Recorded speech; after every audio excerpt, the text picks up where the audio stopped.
Article 34 इसमें क्या कहता है? Martial law and fundamental right. ठीक है, मार्शियल लॉ क्या होता है? किसी भी एरिया में जहाँ पे इतना वायलेशन हो जाए या उस एरिया का, जैसे कि इंडिया में किसी पार्ट को भी अलग से कंट्री के लिए वो वायलेशन चल रहा है या प्रोटेस्ट चल रहा है एक्सट्रीम लेवल पे, तो वहाँ पे मार्शियल लॉ लग जाता है। इवन इमरजेंसी ना काम आए तो वहाँ पे मार्शियल लॉ आ जाता है।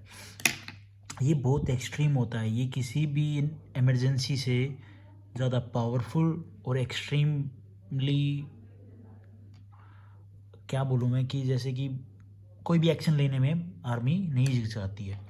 ठीक है, मार्शल लॉ में यही होता है कि सारी पावर आर्मी के अंडर में आ जाती है और उनके पास पावर है, वो किसी को भी अपने मर्जी से किसी को भी उड़ा सकते हैं, गोली मार सकते हैं, लूटपाट कर सकते हैं।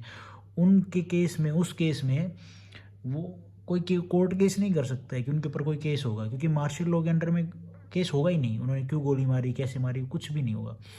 तो इसमें यही है, आर्टिकल 34 यही कहता है कि मार्शल लॉ और फंडामेंटल राइट प्रोवाइड, क्योंकि ये फंडामेंटल राइट के अंदर में ही आता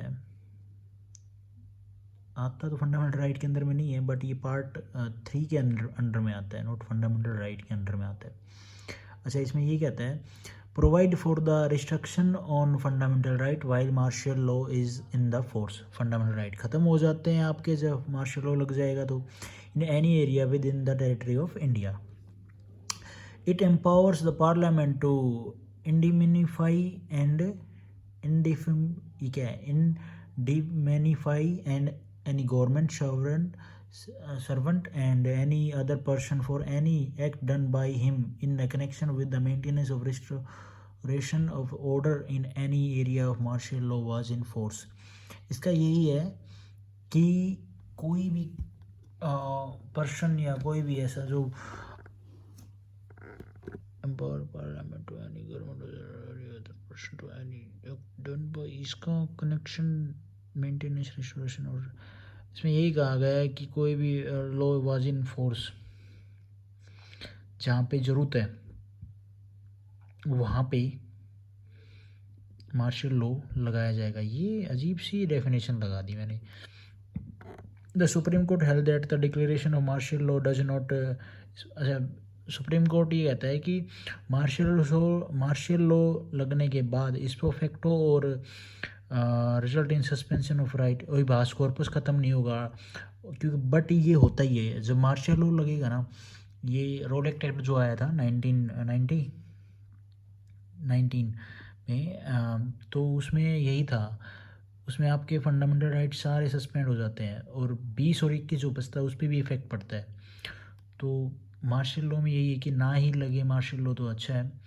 और इसकी डेफिनेशन क्या था? It empower Parliament to compensate someone for harm or loss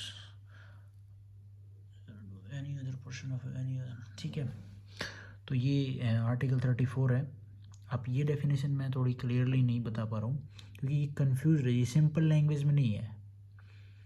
empower the parliament and any government servant or any other person for any act done by him in connection with the maintenance and restoration of order in any area where martial law was in force। अच्छा, ये यही कह रहा है कि ऐसे area में जो कोई गवर्नमेंट ऑफिसर या सवरेंट है जिसके अंडर में वो एरिया नहीं ज़्यादा वायलेंट हो गया, वही चीज़ जो मैंने ऊपर बताई, ये कन्फ्यूजिंग सा था थोड़ा। तो वहाँ पे कोई भी टेरिटरी हो या स्टेट हो या फिर कोई ऐसा पर्टिकुलर एरिया जो पुलिस के कंट्रोल में ना हो, इतना वायलेंस हो जाए, तो वहाँ पे मार्शल लॉ लग जाता है। उसमें यही है। Thank you guys.